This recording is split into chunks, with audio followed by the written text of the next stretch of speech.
Boa tarde, Humberto. Boa tarde a todos que nos assistem. Vamos falar de Flamengo, né? O Flamengo que perdeu a Recopa, né? O Flamengo que no jogo de ida perdeu de 1-0 e nesse perdeu de 3 3-2. a 2, 3-2. E aí, Humberto, o que você acha do Flamengo nesse início de ano? Já são 2 vices, né?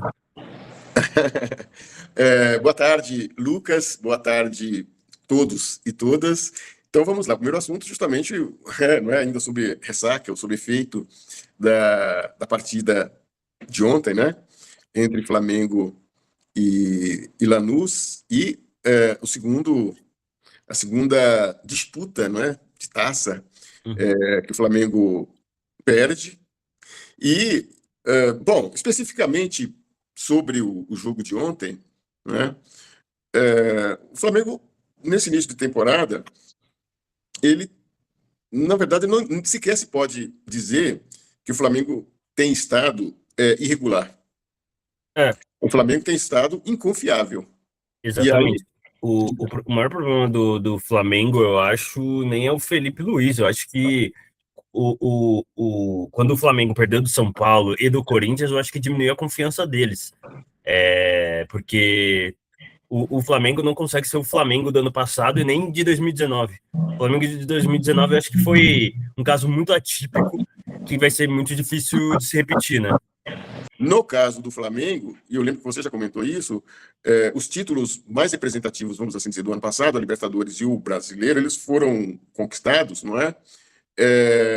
Em circunstâncias bastante apertadas, Sim. né? Então, a gente não pode perder de vista que a campanha do Flamengo na Libertadores foi uma campanha, vou aqui usar um termo bem de choque, foi uma campanha horrorosa para um Uhum. campeão. Eu achei o Lanús um time não muito bom, mas eu achei um time bom, assim.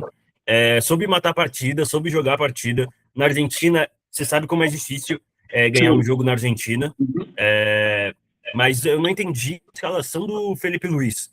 Por que não começar com Pedro e Cebolinha? Quando eles entraram, o jogo mudou totalmente.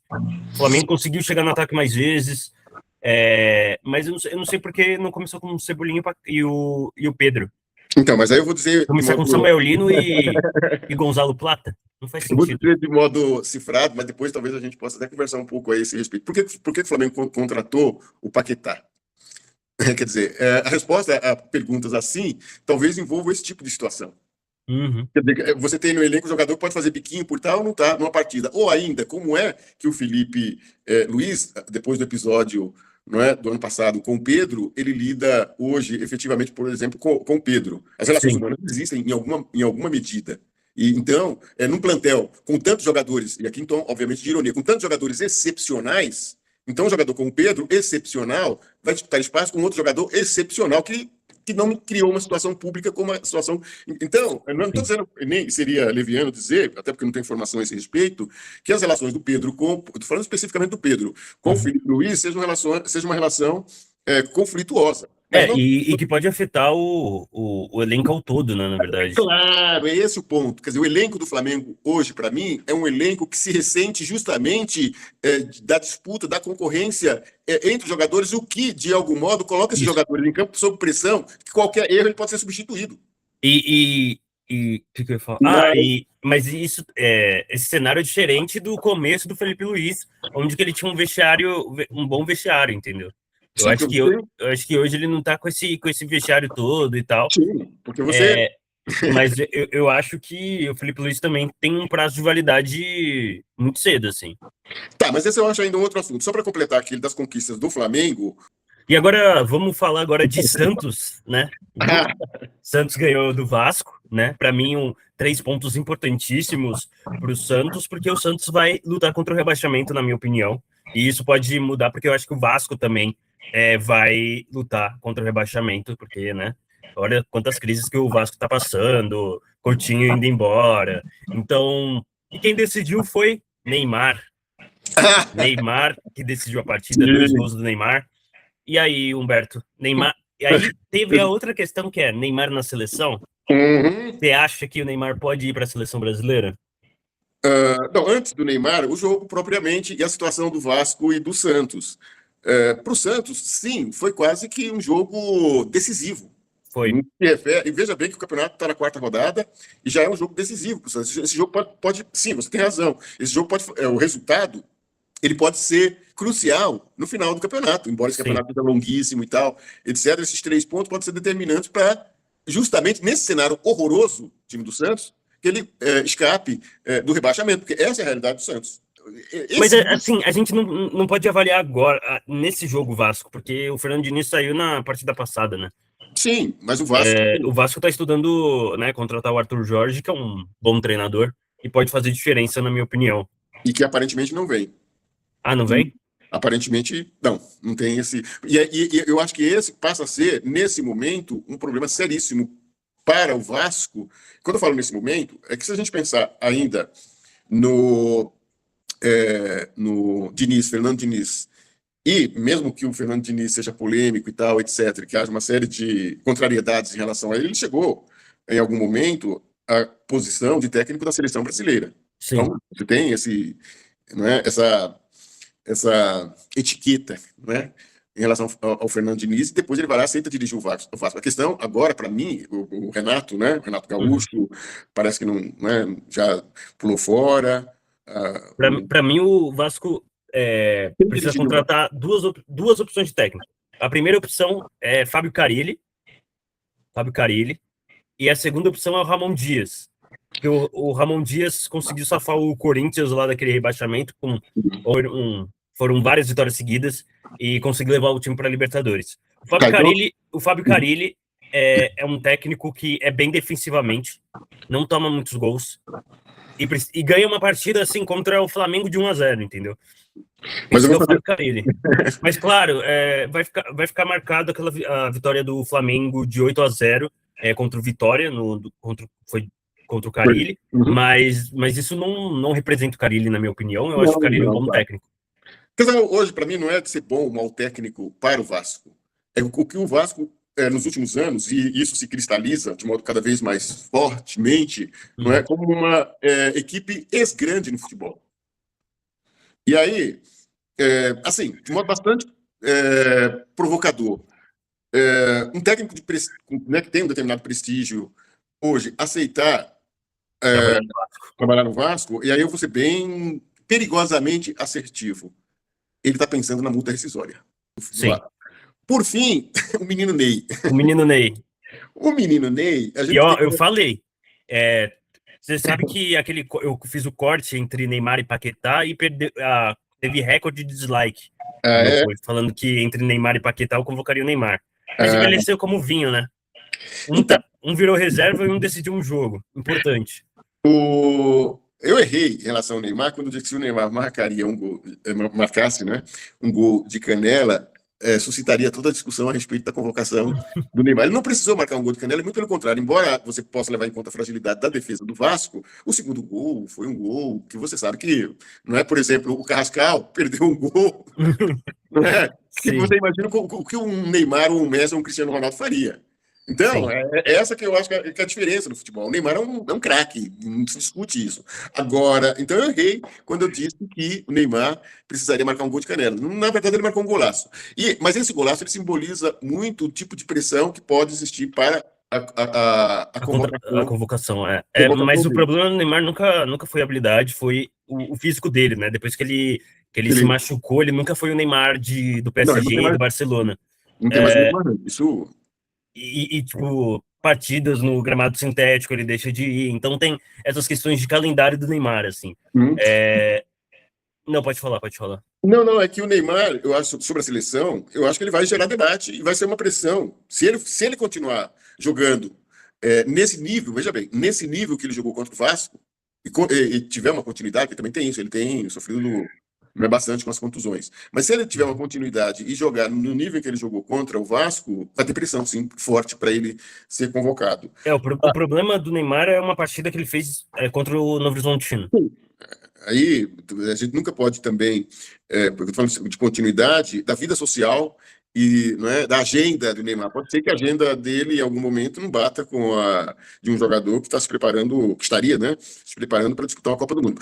Mas vamos pensar assim de modo especulativo, né? Se o Uhum. Neymar ele decidir na cabeça dele, essa é a minha impressão. Se ele decidir na cabeça dele que ele quer disputar a Copa do Mundo, eu acho difícil ele não ser convocado. Sim, mas assim,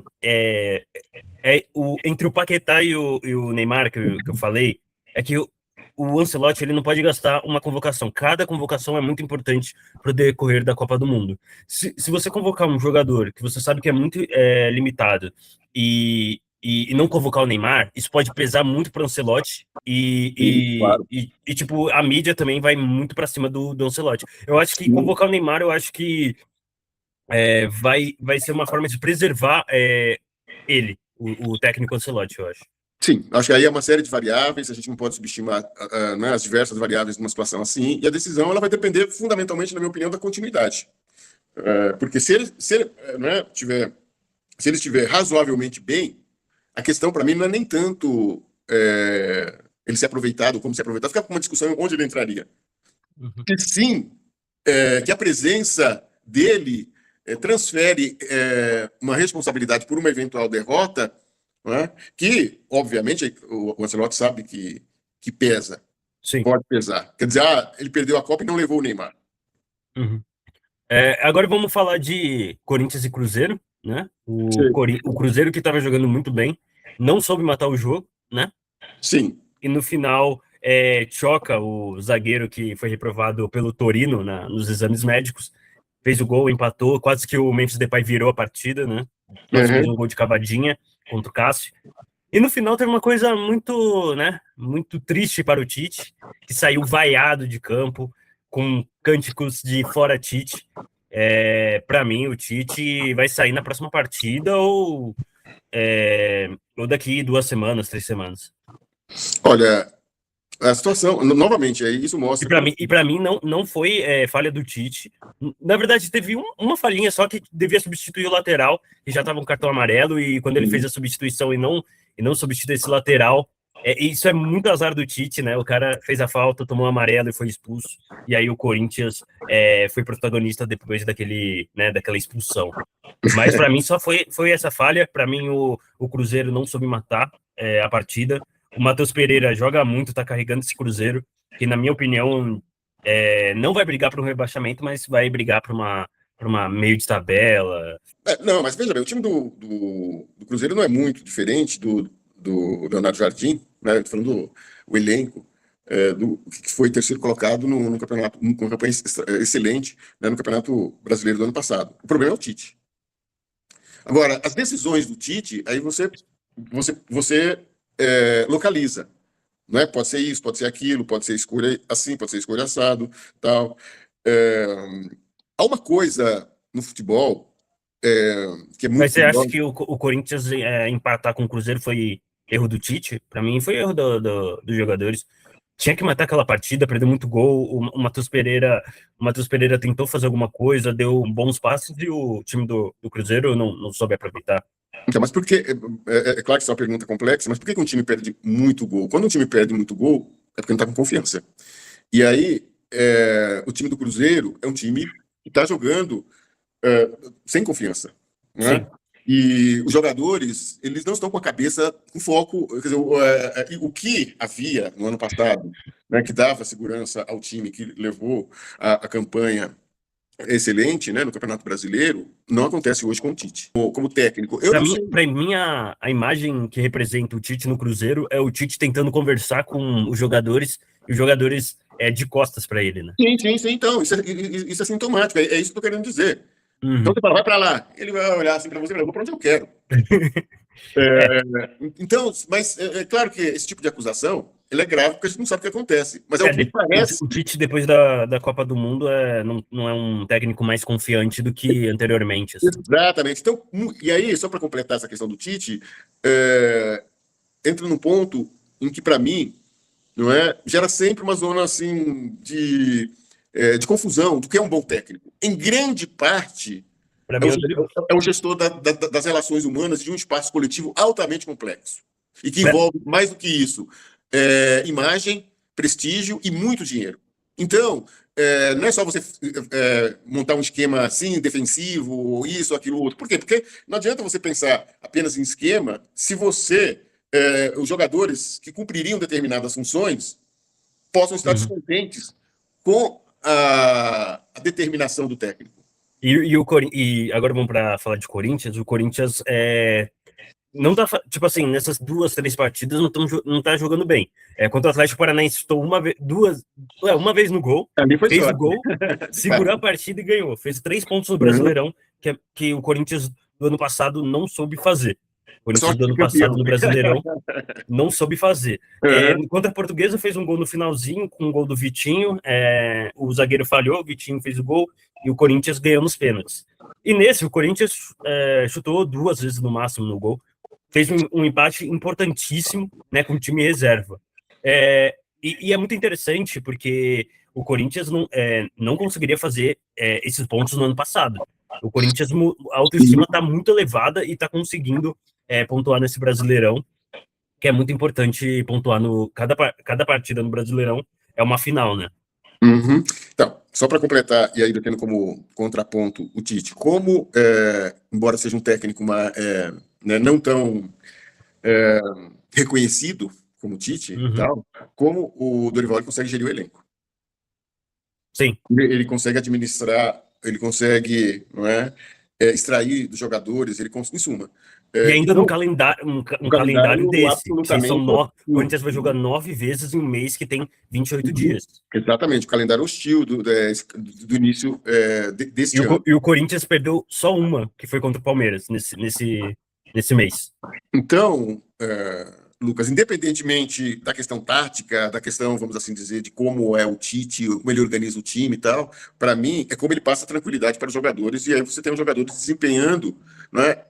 Basta a gente pensar, para pegar algumas situações localizadas, um jogador perder pênalti e você conseguir fazer com que esse jogador não Uhum. seja suficientemente afetado. Estou falando de pênaltis perdidos pelo Yuri Alberto e pelo Depay, que podem, não é, gerar uma situação contra o Palmeiras, não é, do tipo de Uhum. jogador, o técnico, não é, chegar no, pensa o Diniz, pensa o Diniz o que, você entendeu? Sim. Então, é isso que eu acho que é positivo, e é uma coisa que é engraçada, porque talvez ele não seja, do ponto de vista de conhecimento de futebol, o Dorival, extraordinário, mas E o Corinthians ainda com lesões, né? mas ele, mas E ele, ele conseguiu tirar empate, vitória, e só perdeu contra o Palmeiras, que jogou bem e não soube matar, que nem o não, e o Cruzeiro próprio não soube Corinthians, matar essa aquele foi um partida. jogo decidido no detalhe. Foi um jogo que poderia o Corinthians ter ganho aquele jogo. Então, ele jogou muito bem, aliás. Mas é isso que eu vejo. Se existe um fator hoje que torna o Corinthians, não é, uma equipe forte e não é, candidata a títulos, é o Dorival. Né, Humberto? Você falou que o Dorival não ia dar certo no Corinthians antigamente, pra mim.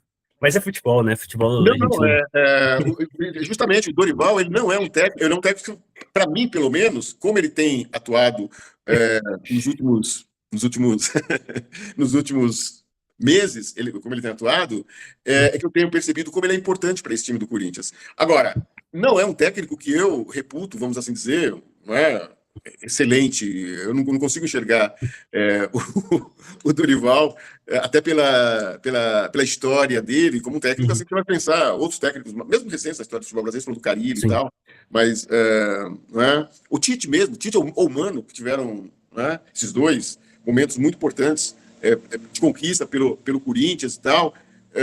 O Tite não, o Dorival ele me parece um pouco mais humilde, um pouco mais. Uhum. É isso que. Só que E, isso pode e o Dorival que muito. saiu do jeito que saiu na seleção, eu acho que ele fez uma boa escolha de ir para o Corinthians, né? Que ele Ele não conseguiu a tem. confiança que ele não tinha depois que saiu da Exato. seleção brasileira. Ele não tem perfil para a seleção. Eu acho que ele não teria perfil. Foi, né? Do Flamengo, mesmo para o Flamengo, tipo de pressão. Ele é um técnico que se acomoda bem dentro dessa condição, por exemplo, do Corinthians. Agora Né? vamos para o momento mais importante desse podcast, que é os palpites do Humberto. Mas quais Campeonato jogos? Paulista, né? Final de Paulista? semana. Novo Horizontino e Corinthians. Um jogo bastante difícil, que é lá em Novo Horizonte. Não, acho que aí bom, o Novo Horizontino fazendo uma campanha impecável. Sim. Se fosse para falar assim, em termos de torcida, eu torceria para o Novo Horizontino para ver uma equipe, vamos assim dizer, do interior e tal, etc., disputando o título novamente. Eu acho isso, Sim. né, simbolicamente, eu acho isso muito, muito importante, acho isso muito, muito bacana e mostra como a força, né, do futebol paulista, além do jogado na capital. Mas eu acho que o Corinthians está bem e eu acho que, assim, se é para dizer quem é favorito, não pela campanha, mas aí sim entra a questão, na semifinal, do peso da camisa. Eu acho que o Eu, Corinthians é favorito. eu acho que o Corinthians ganha de 1-0, aquele 1-0 goleada. Que nem os tempos de Carille. Palmeiras e São Paulo. Então, esse é o teste de fogo para mim, vamos dizer, para o São Paulo. O São Paulo, surpreendentemente, estava rebaixado antes de começar o campeonato e agora está na. Veja bem, o São Paulo é líder do Campeonato Brasileiro. Eu critiquei o Crespo, mas agora eu me arrependo, né? O Crespo tá fazendo um trabalho Sim, excepcional ele no São também Paulo. tem algo parecido, se a gente está pensando em comparação, no São Paulo, com o Dorival no Corinthians. Sim. De gerir o elenco e as crises, né, entender como o futebol você pode separar as coisas. E então tem São Paulo e Palmeiras, é um teste muito forte para o São Paulo, porque se o São Paulo ganhar, toda aquela história de. Veja bem, se o São Paulo ganhar, ele vai para a final. Se o São Paulo for para a final, o Paulo, mesmo que ele perca, para quem começou né, a temporada pensando no rebaixamento no Paulista e no Brasileiro, é um passo enorme. Então, Eu vejo o São Paulo como favorito do isso Paulista, pode tá? determinar. Agora, o Palmeiras, veja bem, Eu o acho que. Palmeiras Deixa eu dar meu palpite. São Paulo vai ganhar do Palmeiras, tá? E vai ser um jogo. Eu acho que vai ser 2-1, eu acho. Vai ser um jogo bem disputado, mas vai ser 2-1. olha, entre São Paulo e Palmeiras, assim, pensando nos últimos jogos, o Palmeiras também, né, ganhou O do jogo do Fluminense? Fluminense, o Palmeiras lidera o Campeonato Brasileiro, É. né? Ganhando o Então, Fluminense, pra mim, vai pro G4, G3, e tá, aí, tem um time muito bom. e aí, O campeonato carioca o Flamengo é contra o Fluminense e Madureira, Vasco, Fluminense e Fluminense e Vasco. Vasco, exato. O Flamengo, eu acho que contra o Madureira não se discute, né? O Flamengo, já pensou o Flamengo perder de 3-0 para o Madureira? Aí realmente seria complicado. Então o Eu acho Flamengo. que o Fluminense vai ganhar do Vasco e o Flamengo vai ganhar do Madureira. E eu acho que o Vasco e Fluminense não vejo. Quer dizer, a crise do Vasco é tão terrível que seria. Já perdeu o primeiro jogo, né? Uhum. O Vasco. Então eu acho que o Fluminense ele vai ratificar e afinal, Carioca vai ser Fla-Flu. Fla-Flu novamente.